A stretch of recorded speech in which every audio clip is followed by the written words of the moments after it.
Good morning, and thank you for taking the time to be with us today. My name is Jodie Foster. I'm one of the public information officers at the Emergency Operations Center, and today we'll be providing you with an operational update about the McDougall Creek fire. And we're going to start, as usual, this morning with our chair, Loyal Wooldridge.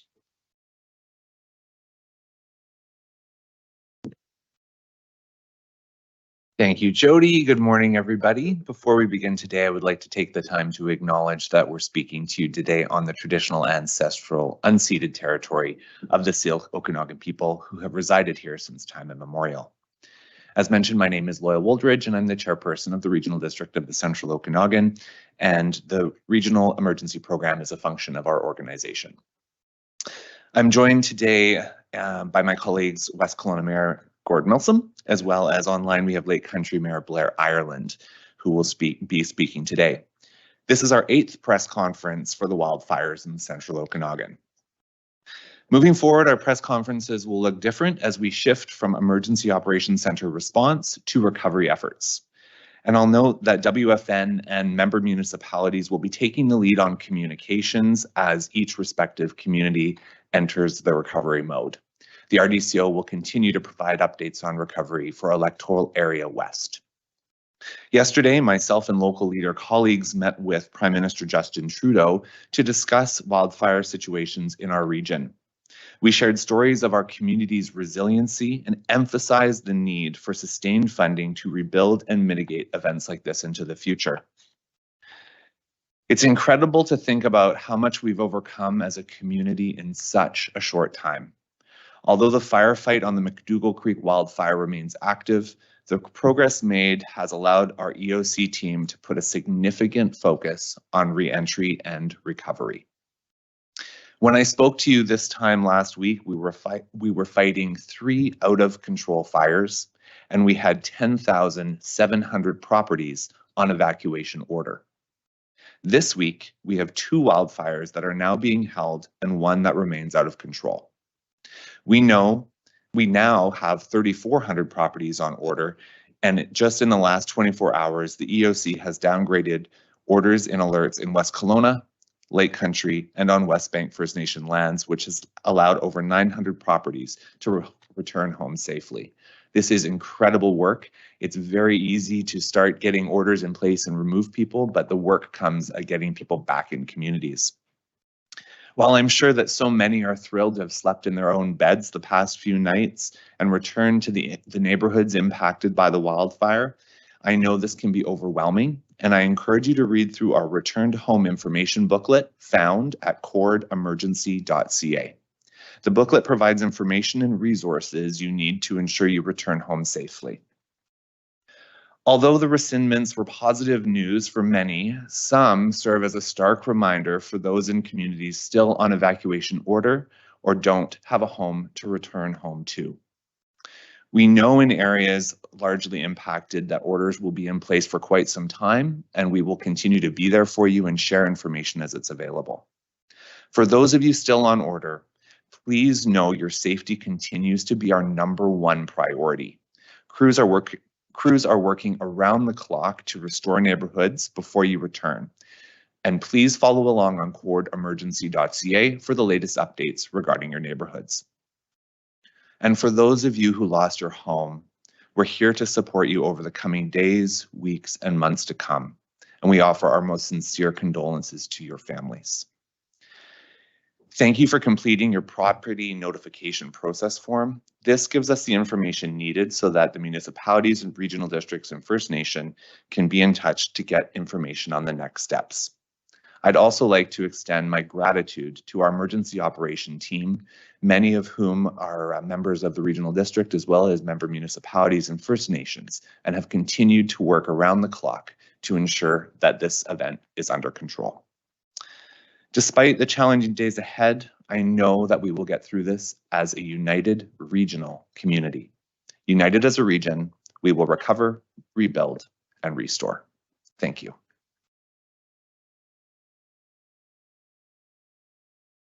Thank you. And if we could please invite Mayor Gord Milsom from West Kelowna to the mic.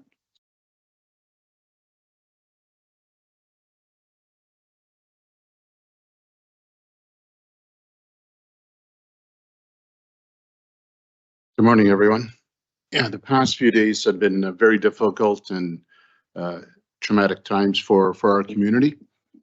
However, I'm pleased to say that there have been some really positive developments, or say wins, lately. Many of our residents on the Greater West Side have been able to return home. To those still on evacuation order, thank you for your continued patience and understanding as you wait for notification that you can also return home. The Emergency Support Services Reception Center has been moved from Royal LePage Place to the gym next door at Mount Boucherie High School, or Senior Secondary, 2751 Cameron Road. I'd like to thank the EOC and the School District 23 and city staff and others for making this move possible. The new location provides much more space and will provide a better experience for everyone. I wish to thank all the emergency support service volunteers for their tireless work and their community service. They're doing an excellent job. On this coming Monday, August 28th, some of West Kelowna's indoor recreation facilities will reopen, including the Multi-Sports Center, the Johnson Bentley Memorial Aquatic Center, Gymland Arena, and Royal LePage Place. Tourists are welcome once again to safe areas of West Kelowna. I wish to thank Minister Ma and the province for lifting the travel restrictions for purposes of staying in temporary accommodations for our community. Accommodations are secured for our evacuees and frontline workers. As RGCO Chair Wooldridge mentioned, Prime Minister Trudeau visited our region yesterday to learn firsthand about the impact of wildfires in our communities. At the Westbank First Nation offices yesterday morning, the Prime Minister met with local government leadership to discuss federal government support for wildfire prevention, mitigation, and recovery. The Prime Minister also visited West Kelowna Fire Hall number 31, and I'm really grateful to the Prime Minister for taking a significant amount of time to speak one-on-one with our firefighters. So in closing, I thank our community for our resiliency and compassion. I'm very proud of our community, and we're emerging from this crisis stronger together. So thank you very much.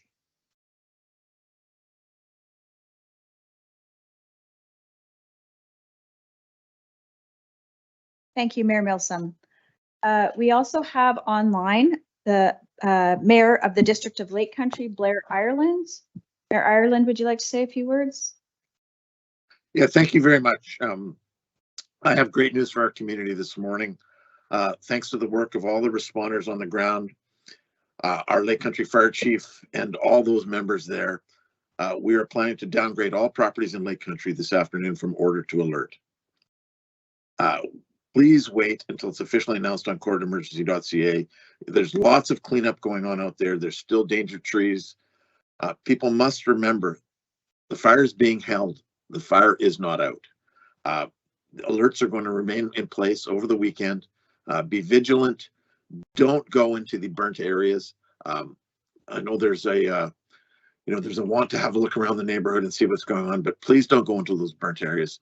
The fire's still burning. It's not safe there, but we are extremely happy through all the hard work of all those people that came to help us, plus our Lake Country Fire Department and Chief Lee, for working so hard to get people home. It's been our prime concern that as soon as it's safe that we get people there. We also want to thank the RDCO and the EOC for the constant support that they've shown and given us along the way. We couldn't do this on our own. We're a very small community and we appreciate that. We're also very thankful for the Prime Minister coming to the community. Although he did not visit Lake Country, I did have the chance to speak to him about Lake Country issues, and visiting those people on the west side was really important to help them through this scenario. Also, we ask residents to be mindful of their neighbors, their friends. This has been a very stressful occurrence for everyone. We still have lots of people out of their homes on the west side of the lake, and we all have friends and family over there, so we still need to help them recover from this. So my thanks again to everybody, the community. The community's shown how strong they are. Lake Country is a great place to live, and our community has stepped up. You know, I reiterate some comments I made before. One of the police officers told me that on his guarding of an area that was on order, that my community was making him fat. So, you know, thanks to Lake Country, thanks to all those people, and thanks to everyone involved. Thank you very much.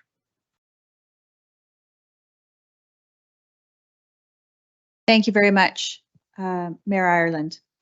Next, if we could please have Brad Litkey from BC Wildfire Service to give us an update on the situation.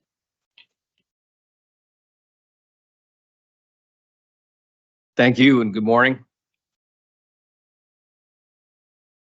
I'll start off with a fire situation report for the Grouse Creek complex. Total wildfire firefighters currently on the ground is 202. Total structural firefighters is 116. Total number of single resource command staff is 28 for a staffing total of 346. You'll note that that's a bit of a downgrade from the previous report. However, there are more resources that are coming to us within the complex. Within the complex, we have a total of 15 aircraft assigned, along with 39 pieces of heavy equipment assisting the suppression efforts. So in the overall complex, another win yesterday with the rescind of some of the local evacuation orders. I can say that the utility technicians from BC Hydro and Fortis have made significant progress. Although I don't speak for them, it took me twice as long to drive around the various crews, flagging crews and first aid units along West Side Road, as BC Hydro has quite an operation going, restoring power and power poles. Definitely unsung heroes, but a large effort is I observed this morning. More hotspots will need to be extinguished near residents. Firefighting efforts are increasingly moving out of the community and into the backcountry. In the span of 3 days, the Grouse Complex complement of structural firefighters has decreased from 289 to 116. And as Chief Brolund said in previous updates, that's a good news story to get those firefighters home to their own communities. And we thank them for their efforts. For the weather today, we're expecting temperatures to reach 27 degrees Celsius and relative humidities consistent of around 27 to 32%. Variable cloudy skies with local smoke and a risk of afternoon thunderstorms. Winds will remain light and variable from the north, northeast, and northwest. Climbing temperatures and lower relative humidity as we move into the latter part of the weekend is we're expecting to see an increase in fire behavior. Specifically to the McDougall Creek fire, currently listed as out of control. We have now established a fire camp. The fire cause continues to be under investigation with fire origin and cause and compliance and enforcement personnel. The incident management team, as I mentioned earlier, 15 helicopters are assigned. Last night, we had 19 structural firefighters working alongside the RCMP, working within the neighborhoods of the McDougall Creek wildfire in West Kelowna. Today on the ground, 117 firefighters, 22 command staff, 82 structural protection personnel, hydro crews, RCMP will be working throughout the day. On the fire's north end, crews are mopping up 100 feet inside the fire perimeter along West Side Road up to Little Creek Farm. An aerial infrared scan has been requested, which will provide us thermal imaging of hotspots identified along our perimeter. Over the last few days, crews have been working to mop up hotspots around Traders Cove, Jenny Creek Road, Browse Road, and the Girl Guide Camp. Structure protection continues to do roving tactical patrols, extinguishing around properties and along the interface along West Side Road. Plans for an aerial ignition on the McDougall Creek northwest corner were put on hold yesterday due to winds not being favorable. The ignition plan will resume when the weather conditions permit for that plan.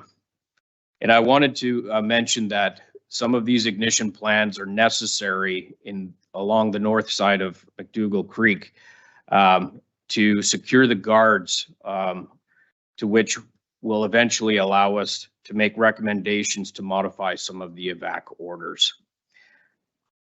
130 hectare planned ignition will proceed today if the conditions permit along from Bear Creek Main Forest Service Road proceeding south to where the fire has burned up into Hidden Creek Forest Service Road.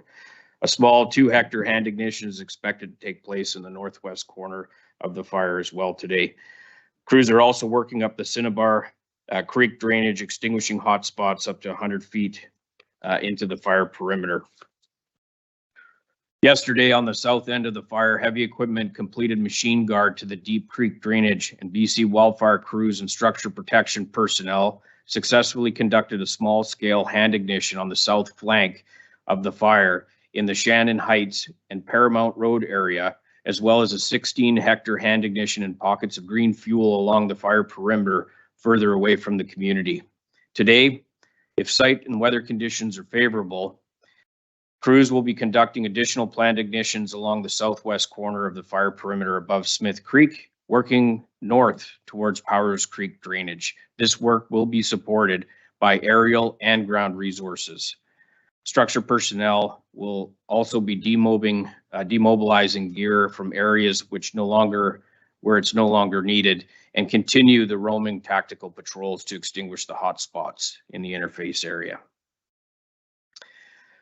Moving over to the Walroy Lake fire adjacent to Glenmore, no change in size there of 733 hectares. Fire status is being held. Currently on the ground, 2 operational command staff, 35 firefighters, and 15 Kelowna Fire Department members, along with additional structure protection personnel, bringing it to 52 in total. To the Clark Creek wildfire, status continues to being held at 370 hectares. On the ground today, we have 3 command staff, 50 firefighters, and approximately 15 structure protection personnel from the Lake Country Fire Departments and surrounding communities. We will be, as mentioned by Mayor Ireland, there will be adjustments in the evacuation orders within that community, and we are currently demobbing and equipment and personnel from that fire and reallocating that equipment and personnel over to the McDougall Creek fire. I was also asked to speak a little bit in regards to the relationship between BC Wildfire and the structural fire protection, and what I'd like to just share is that through a relationship we have with the BC Fire Chiefs Association and a pre-established interagency agreement, it allows us to better coordinate and be better prepared for the fire seasons as we move forward into the future. Pre-season resource listings from all the fire departments across the province. And because of this work, during the initial hours of this event, within the 4 to 8 hours, we were able to mobilize and deploy 120 resources into this area. That relationship with the BC Fire Chiefs Association and BC Wildfire Service has also led to the development of training and the delivery over the past 45 years of working and delivering training with all fire departments across the province. We've been able to train up to 400 firefighting personnel. Coordinated and requests come through BC Wildfire Service in order to support and deploy. And when we're on the fire ground, we do continue to work in unified command alongside of the local fire departments to make tactical decisions together, shoulder to shoulder. With that, I will end there, and thanks for having me here today. Thank you very much, Brad. If we could please ask Jason Brolund, West Kelowna Fire Chief, to come to the mic.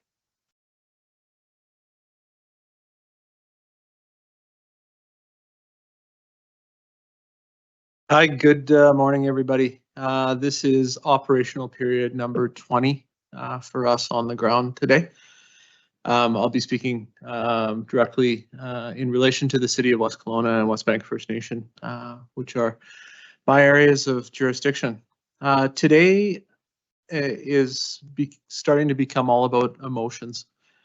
I know that you're feeling them out there.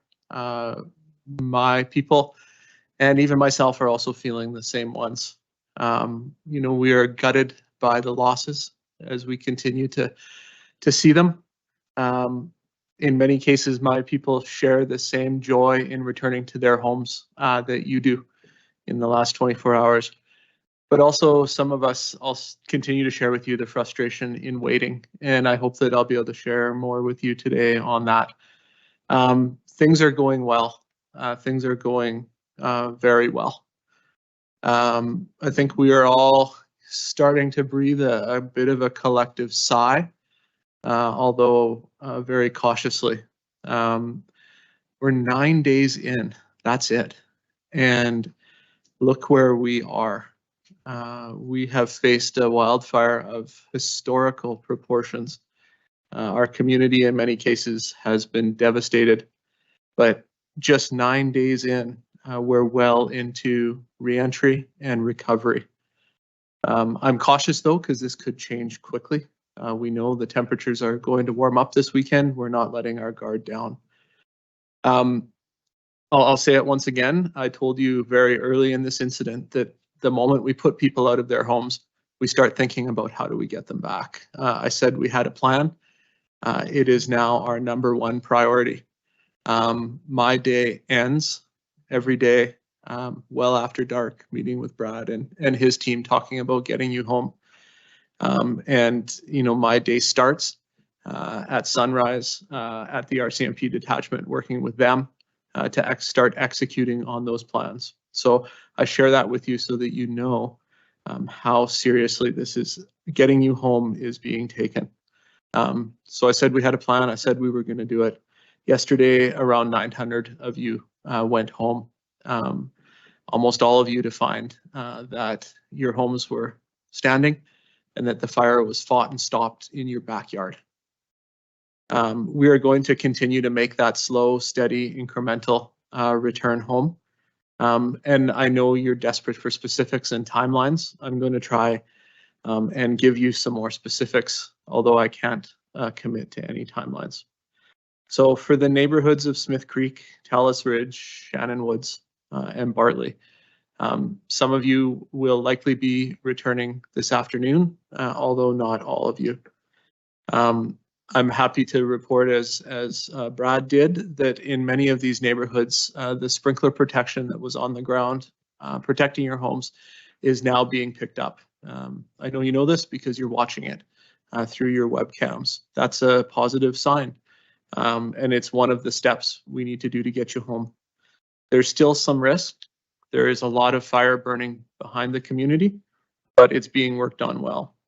Today, we're working on getting comfortable with how much that is and the levels of protection that are in place so that we can get you home.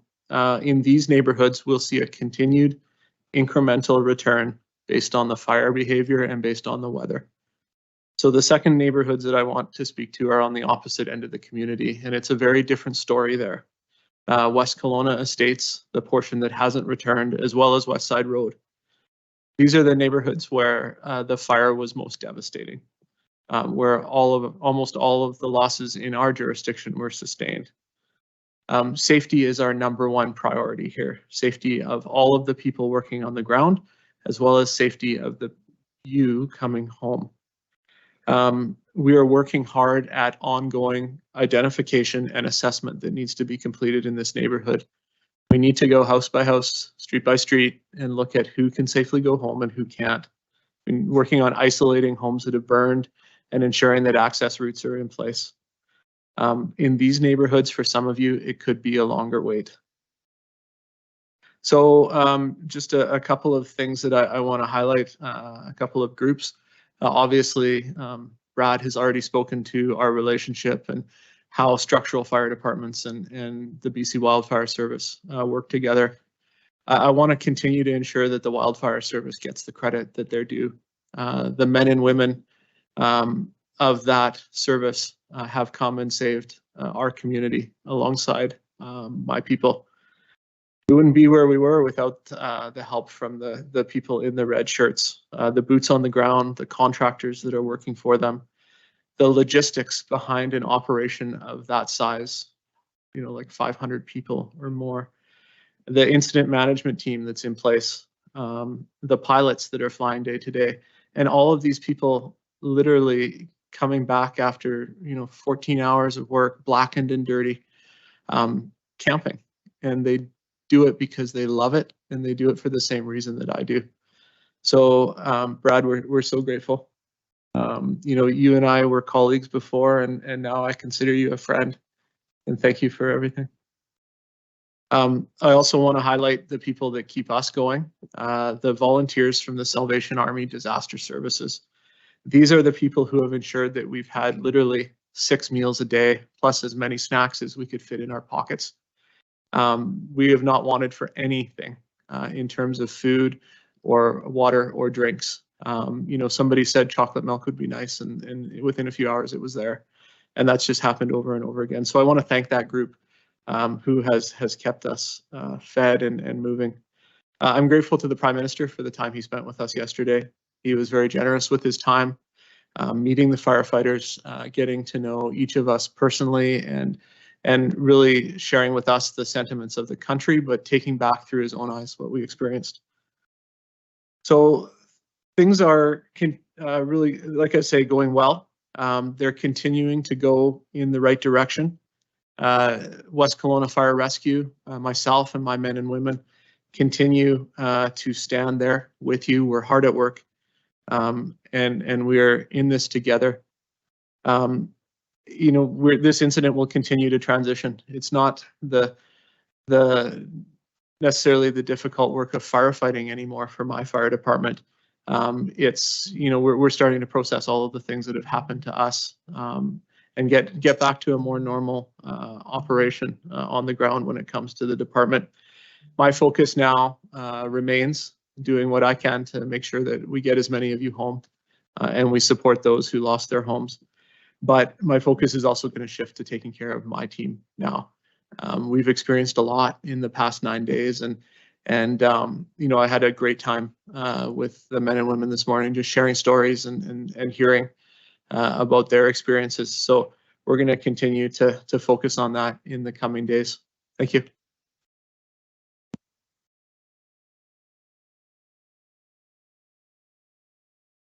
Thank you, Chief Brolund.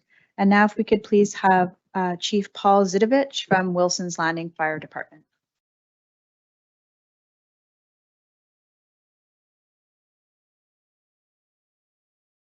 Thank you, Jodie. Good morning.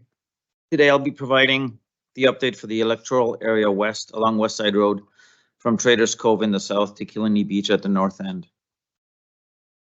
We've made tremendous progress on the ground in the last few days.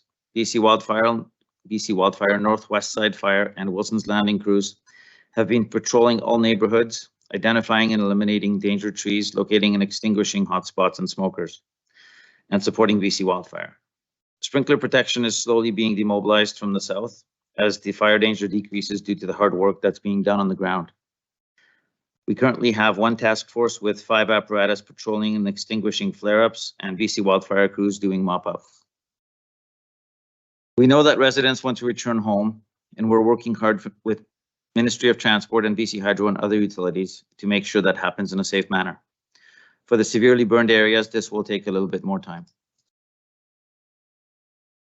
The work of rebuilding our community has begun with numerous BC Hydro, TELUS, and Terrason crews replacing poles and reinstalling critical infrastructure. I'd like to thank the province for sending the help that we needed so badly. BC Wildfire crews, from the young men and women in the forest doing the menial, boring, and hazardous work of mop-up to the upper levels of strategic planning and logistics. Your work, dedication, and professionalism is inspiring to all of us. I'd also like to thank our community again, from the GoFundMe page to the clothing donations through Mamas for Mamas, daily phone calls and messages of hope and support. You are what's keeping us going. Lastly, to our partners at home, thank you for the tireless organization of everything that isn't on this side of the roadblock, managing the charity efforts, feeding the kids, and finding a place for us to live. Your support and effort makes our work here possible. Thank you. Thank you, Chief.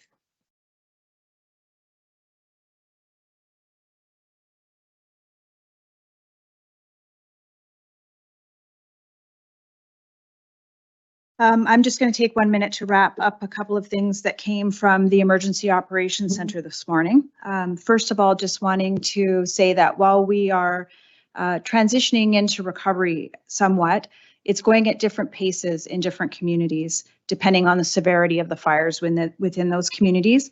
And the EOC is continuing to support all the communities in the central Okanagan through that process. Specifically, the fire in Kelowna is considered held now, as been noted, and all orders have been lifted and downgraded to an alert.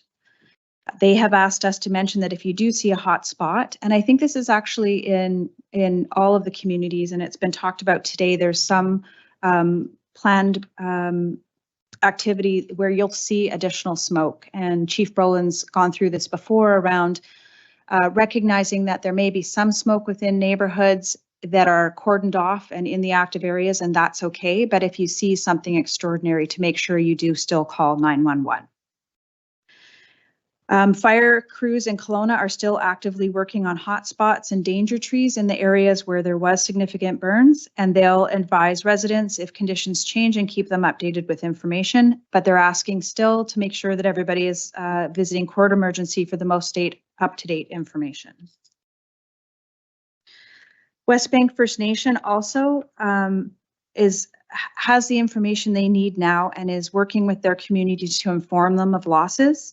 The EOC will continue to support them, but West Bank First Nation will be reaching out to their residents directly. As Chief Zydowicz spoke about, the regional district is also top of mind at the Emergency Operations Center. We want the residents to know that because their neighborhoods are in interface areas, there's some different challenges that we're facing there, the nature of the environment around their homes. And while the process may seem like it's going a little bit slower, we just want you to know that it is definitely on the top of everyone's minds. We had initial work done by Canada Task Force, and we now have people back on the ground truthing some of that information. And with that notification process that residents have kindly gone to Court Emergency and filled out the forms if they were in an order area and they were checking to see the status of their properties. We have now had more time in West Kelowna and the regional district to be doing some additional ground truthing on properties. We do know that there will be some additional properties added to the initial list of properties that have been significantly damaged or lost. And in the coming days, we'll be asking people in specific order areas to go back and check their addresses again. That information is being compiled today and ongoing in the next couple of days, and we'll be reaching back out to specific neighborhoods and order areas to do that work again with us. I did just want to mention, as has been said today, that the way that we will be providing information for residents into the future as each of the communities is able to do more from their home bases with their specific residents will be changing slightly. We won't be doing a media briefing tomorrow, but there will be information coming from the Emergency Operations Center, and that it will change going forward. It might look different the way that we're going to get information out to you. So again, just going to courtemergency.ca as your main piece. The one other thing when we talked to BC Wildfire this morning was also to remind people for things that are happening high up in the hills outside of our urban neighborhoods, also going to their BC Wildfire mapping, which every day, all the time, is regularly updated and could give you additional information on the status of the wildfires there as well. And Brad's done the great update today, and some of that information is also on the website. So that's it for today. As per usual, we'll be doing questions in the audience and online. Is there anybody that had questions today for our team?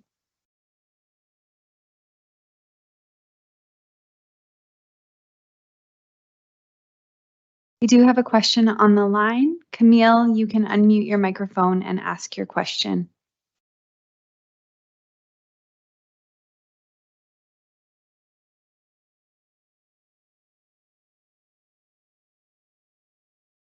Hi, Camille. We're unable to hear you. So if you could type your question in the chat, we can get back to you and I can ask that aloud. So I'll move to Tom. Tom, if you can unmute your microphone and ask your question.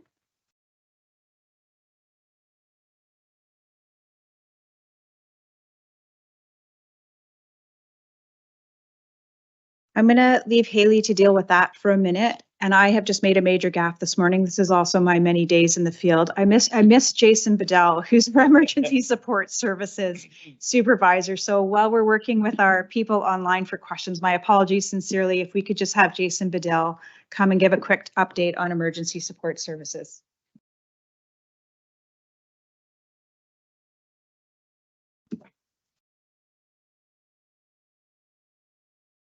Thanks, Jodie. I thought I had escaped. As mentioned by Mayor Milsom, Reception Centre has transitioned to the bigger space in Mount Bushru Secondary School. The location for that is 2751 Cameron Road in West Kelowna. That location is available to all evacuees who remain on order and still require supports which cannot be met by your insurance policy or personal support such as family or friends. If you have not done so already, please register with the BC Services Card app on your phone, which will allow ESS to provide renewals via e-transfer, circumventing the need for you to come to the reception centre and wait to see someone in person. Service BC staff remain on site at the reception centre to provide help with that app. Those who have had their order downgraded to an alert and who can return to their home are no longer eligible for ESS supports. If you have questions or concerns relating to the provincial ESS programs, policies and procedures, please contact the provincial ESS information line at 1-800-585-9559. As we've spoken before, as we transition from the response through to the recovery stage, we will continue to plan for providing those longer term supports for those people who have suffered structure loss. Thank you. Thank you, Jason, and apologies again. He's doing some good hard work in the community, getting people accommodated and supported. Haley, can we go back to you now and see if there's a question online? Yes, so we have two questions online. The first is from Tom with CBC and it's for Chief Brolund. So I'll give you a second to get up to the mic. So the question is, earlier this week, you asked the community to show their support. Since then, signs have gone up, folks have come forward. How would you characterize that support and what does it mean to you and the crews? The support of the community has been like fuel for not only myself, but for my people. The little kids coming by the fire hall with signs, the cards that have been sent to us, the emails that I've received on behalf of the department, all of that stuff has been posted so that my people can see it, and it keeps us going. My people read the comments on social media. Sometimes, people are telling me it's the last thing they do before they go to bed is read all of the positive encouragement that's out there. So it keeps us going. It's fuel. We appreciate it. But at the end of the day, we all chose this as our profession. We chose to, some of us volunteer, others do it as their career. So it's often difficult to take that overwhelming outpouring of support also. So thank you for it. We know that you're all behind us, and I know you also know we're working hard and pulling in your direction. It's built a community, and that's how we're going to figure this thing out and get through it. Thank you, Chief Brolund. And we have a second question on the line from Camille at Global News. She is looking for an update on number of structures partially or fully lost. Do we have an update on that?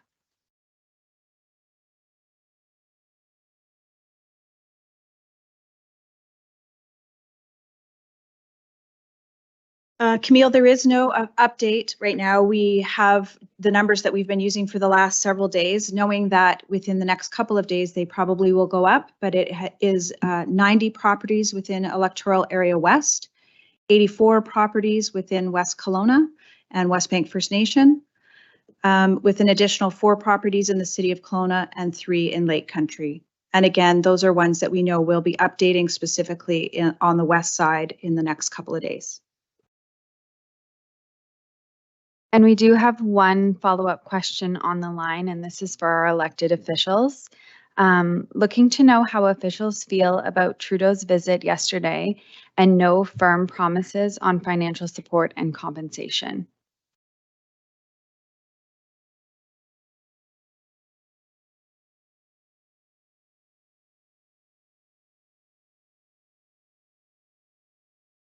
Thanks for the question. So I'll speak to the needs of rural remote communities in Electoral Area West, specifically on the Prime Minister's visit, and I'll turn the mic over to either of the mayors should they wish to speak to their individual communities. Speaking about Electoral Area West and rural and remote communities, we know that these have been hit hardest. And so what was relayed to the Prime Minister was we're going to be needing a high degree of infrastructure dollars on a sustained basis for assets like fire halls to be in proximity to smaller communities. We also spoke about needs for upgrades to West Side Road, for example, which we've been asking for quite some time. In addition to that, following up with additional dollars for fuel mitigation on Crown lands. We know that a lot of fuel was behind how intense these fires burned, and for larger rural properties to be able to mitigate fire smarting in those larger acreages. And we've relayed that although we don't know the entire need right now, we will be following up with the federal and provincial government on the infrastructure dollars that are going to be needed and frankly will be massive as we rebuild these communities, especially for folks that may have not been insured or underinsured. And while we don't know those numbers yet, as we move through our recovery process, that will be a focus, and we will be calling on our higher levels of government to step up and support us in those ways. So that's from a rural and remote perspective for for the Electoral Area West, but I'll turn the mic over to Mayor Milsom or Ireland to speak to their individual communities. Take Mayor Milsom first, please.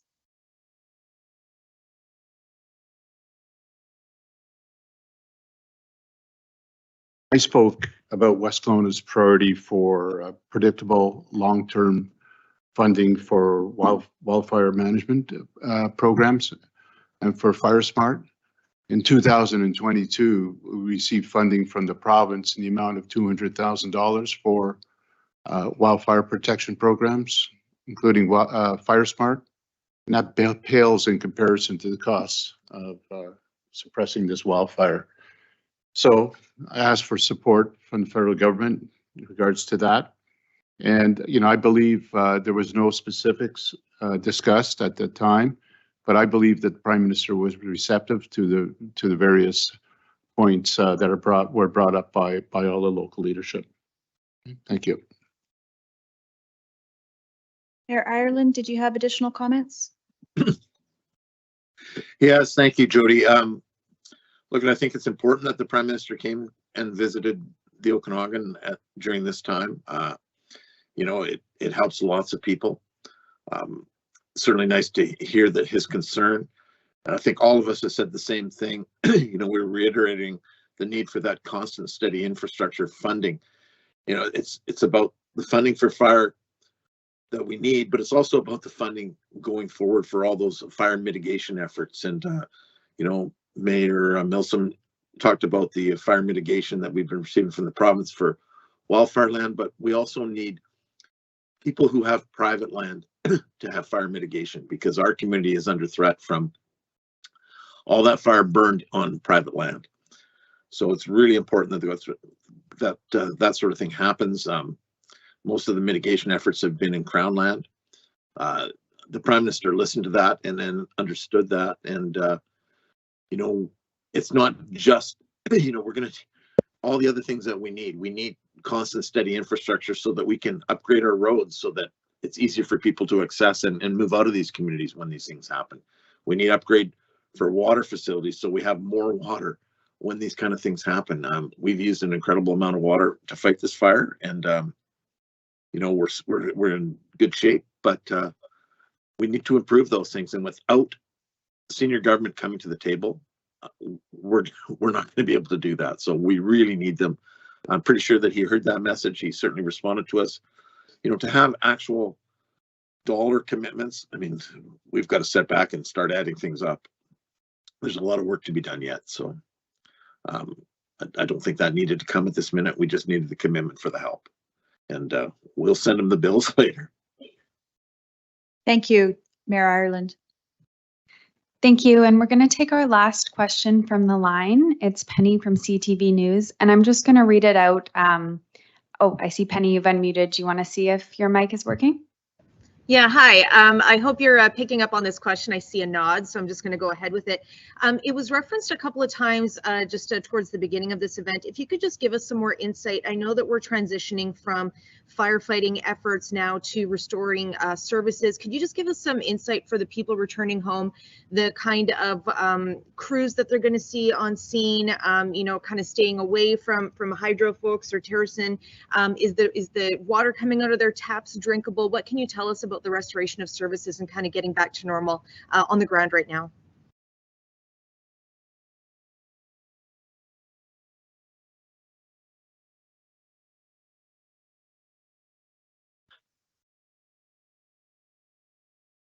Penny, I think you put it well. The transition from active firefighting towards recovery is well underway, especially with the return of many people back into their neighborhoods. What we're seeing now across the community is a push to restore the basic services so that people can live in their homes much the same way that they did before. So, you know, that includes everything from the provision of clean and safe drinking water to garbage collection, utilities. The crews from BC Hydro and Fortis have been tremendous. We pressed them into work to turn off the power and gas desperately the night of the fire, and now they're hard at work to not only put it back on, but to restore the services in these neighborhoods that were destroyed in many cases. So both of those agencies have their staff and contractors working on the ground. We also are seeing TELUS and Shaw, the telecommunications providers, working hard to restore internet service back to these neighborhoods, not only for residences, but also for critical facilities like our fire hall, which is in the damaged area. In terms of the drinking water, evacuees returning to their homes will need to pay very close attention to their local government's websites. I know the city of West Kelowna has moved away from a do not consume order to a boil water advisory in some areas of the Rose Valley water system. So it's very important that people look at their local government's website to determine the status of their drinking water. Some neighborhoods, the power has been out, so people will need to be aware of, you know, returning home and what that means for things like their fridges and freezers. And of course, there's more information on the Gord emergency website around the returning home booklet that people can look at and use as a checklist. Last but not least, I know on behalf of Superintendent Triance, you're going to continue to see the RCMP in many cases throughout your neighborhood. And you're going to see the firefighters from West Kelowna Fire Rescue patrolling and ensuring that things are dealt with as they need to be. So just urge caution. Lots of things happening in your neighborhood that don't happen regularly. Please be safe and respect those. Thank you. Thank you very much. That's where we will wrap it up for today. As noted, there will be no media advisory, or pardon me, media briefing tomorrow, but we will look for additional information on gordemergency.ca. So thank you and have a safe day.